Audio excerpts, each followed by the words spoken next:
looking at the steering wheel as well as the cluster screen inside of the Kia EV6. This is the highest available trim level, which gives you a few other options you won't be able to find inside of the lower trims. But if you want to walk through on the lower trim option, if it's available, along with a walkthrough on the infotainment, you'll find that down in the description of this video. But let's dive in and I'll show you what you need to know. First thing I'll point out is that the steering wheel on the ride might be either manual or power telescoping depending on your trim level. This one has the power telescoping option, so just down by the left part of the column. There would be a release otherwise if it was a manual along the left-hand side, so power adjusts there. The steering wheel inside of the ride is also going to be heated in most trim levels of the EV6. So down by your right knee, you've got a series of different controls here. So you've got the option for your heated steering wheel, so toggling that on with two unique levels. And the heated steering wheel is heated all the way around. You're going to at least have heated seats in all trim levels with ventilated available there as an option. You've got your push button start there, fingerprint reader, and then there's also your rotary dial shifter. So this is actually kind of neat because if you're out of park, so if you're in reverse, neutral, drive, etc., if you just turn the car off, it's going to automatically throw you into park. You can push here in order to get to your 360 camera, but hold on, if we're in drive for a second, if you push and hold, that is going to give us park assist. So the vehicle has option for both parallel and perpendicular parking. It is a phenomenal system. But if you want to walk through and actually using the park assist system, you'll find it down in the description. There's auto hold. So with that auto hold setting enabled, if you're in drive, you come down to a complete stop, take your foot off the brake, the car's not going to move. And then there's that beeping that we get as you get closer to obstacles. So if you're just not a fan of the beeping, you can just toggle that off completely if you'd like to. And then there are so many different buttons and stalks, but let's start off. There are a few other buttons along the left-hand side here. So you've got your dimmer switch there, so you can increase or decrease the brightness of the cluster screen if you'd like to. You can open and close the charge door, open and close the trunk. There's your electronic parking brake, so just pull towards you in order to turn it on. Push and hold the brake pedal, push in order to turn it off. And then there's also your traction stability control. So if you're not getting good traction inside of the ride, wintertime specifically, you can toggle that off if you need to. You might also have seat memory inside of your ride. So if you've got it, you've got your two different options there. So what you're going to do, get your driver's seat set up the way that you'd like to, along with your side view mirrors, etc. And then you just push and hold in order for it to remember your own personal profile. And you've got so many different buttons starting off along the right-hand side. You've got your mode button there, and then there's also this little star button. So these are customizable buttons. If you were to tap, set up on the infotainment system there along the bottom, and then buttons, you've got a few different options available. So you've got a custom button down the screen there, but then you've got your two steering wheel buttons. So your custom star button there, what does that one do? You can have it go to your home screen, EV screen, etc. So when you push that button now, it brings you to whatever screen you have set up that way. Which is pretty simple. If we go back to our setup and then buttons, you've got your mode button there too. So your mode is going to bring you between all of your available sources, whichever ones you'd like to select. So if you tend to listen to Sounds of Nature, or FM, Sirius XM, etc., select whatever stations, well, I should say whatever sources you tend to listen to, and then all you're going to do is just push in order to change between all of those available sources, if you'd like. Out back home, and then you've got your up-down switch here. So if you have presets set up, you're just going to go up and down in order to be able to adjust that out.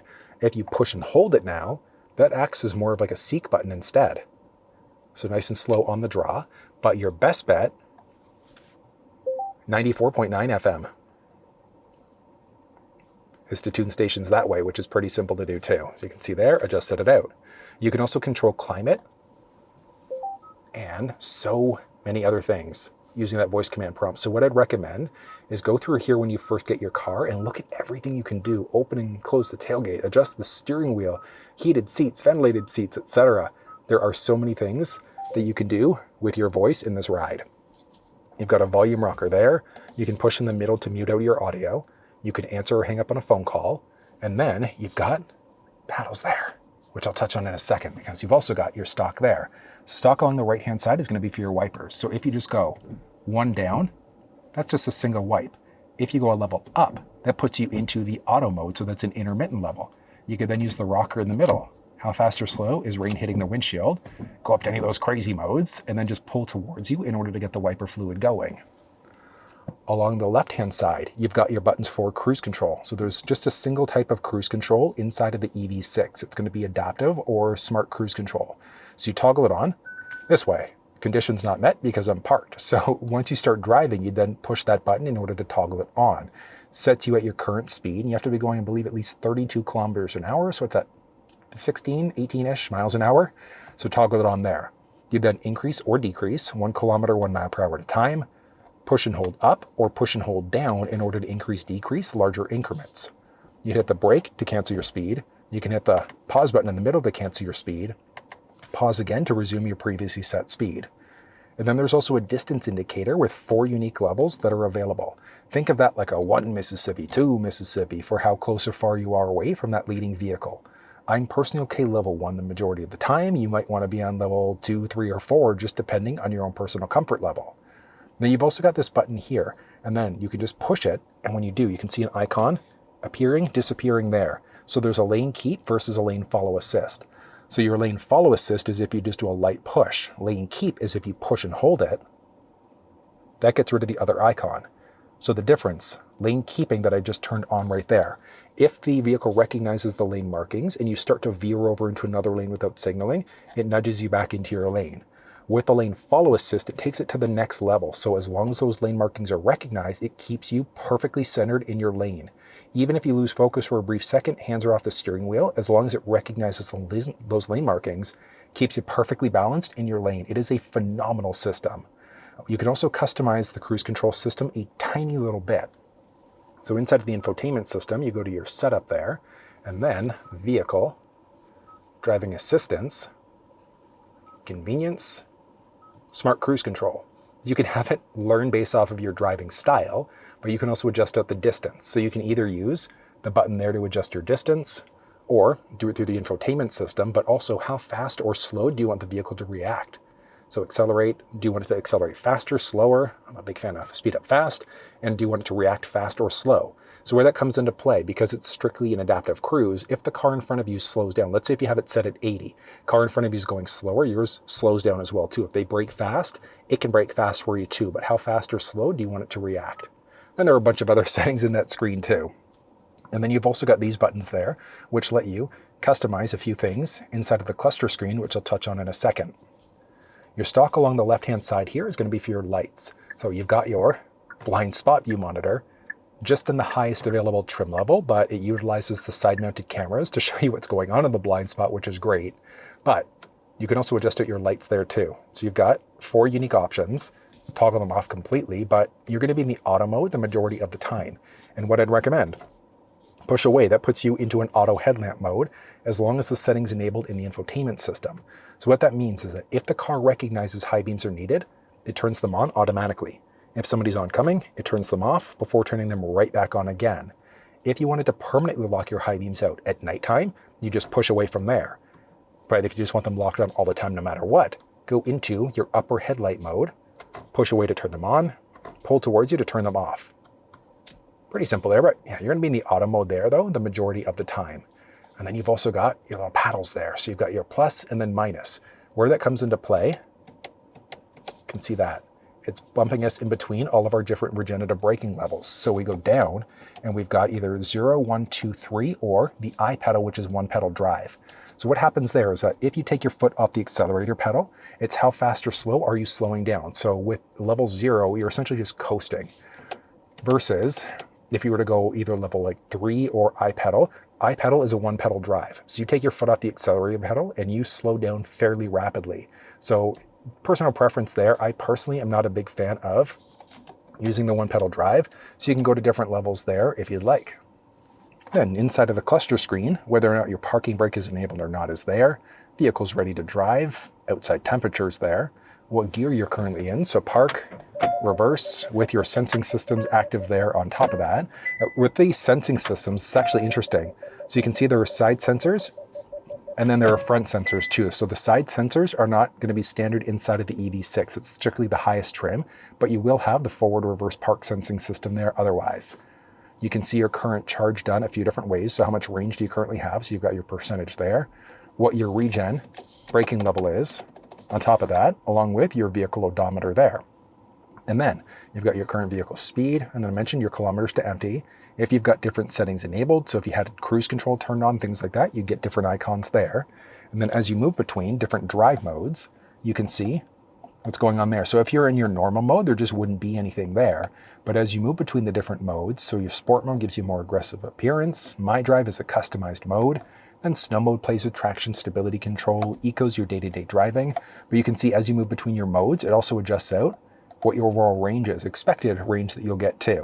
You can also customize the layout here. So inside of the infotainment system, if you go to your setup for a second, and then your cluster head-up display, you've got your brightness cluster theme selection. So you can adjust the brightness of the cluster if you'd like to, but you can adjust out the theme display. So you can link it to your drive mode. So as you move between different drive modes now, so sport gives you a slightly different look. Eco versus normal, etc. I personally am a big fan of the sport mode, but it's also going to use up more battery in comparison.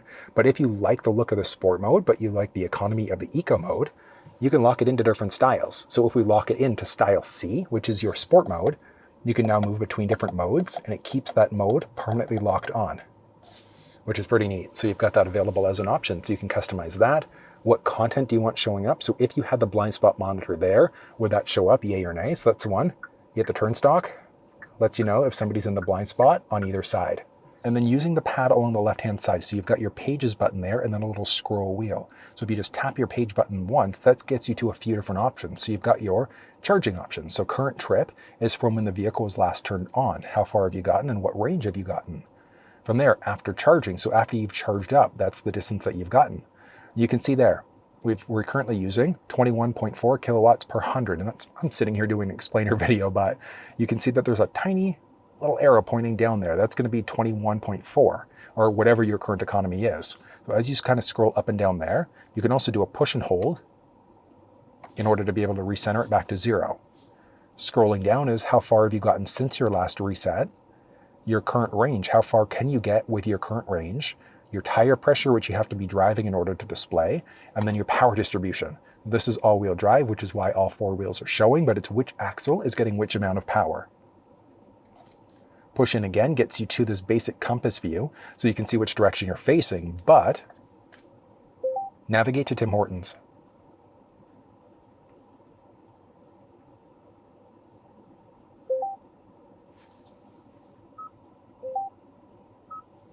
And you can see here. Now it's not full mapping the route cluster. Guidance will start now. But even though it's not mapping cluster, you can at least see your turn-by-turn directions there.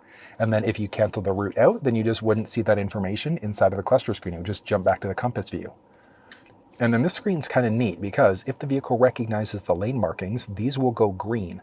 If there's somebody in your blind spot either side, it would also show down along the very bottom, highlighting red. And then as cars pass you, it also shows you a physical car, or block typically, as the car passes you by. But if you, let's go back, 1, 2, 3, and we're on that button there. So if we push and hold OK, that launches you into a boatload of different options inside of the infotainment system. So a full walkthrough on that is in the description.